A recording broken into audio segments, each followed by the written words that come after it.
شیخ محمد بن عبد الرحمن الثانی امریکی صدر ٹرمپ سے ملاقات کریں گے۔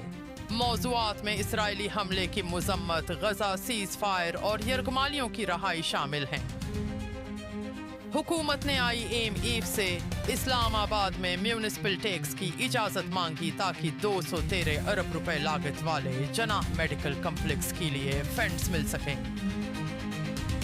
پاکستان انجینئرنگ کونسل اور چینی کمپنیوں کا معاہدہ، 5 سال میں 100 انجینئرز کو تھرکول منصوبے پر تربیت اور 175 طلباء کو اسکالرشپ ملے گی۔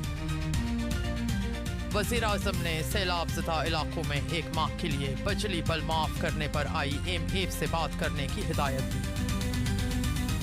برازیل کے سابق صدر بولسونارو کو بغاوت کیس میں 27 سال قید، ٹرمپ نے فیصلے کو مایوس کن قرار دیا۔ البانیہ نے کرپشن روکنے کے لیے دنیا کا پہلا AI وزیر ٹیلا مقرر کیا جو عوامی ٹینڈرز کی نگرانی کرے گا۔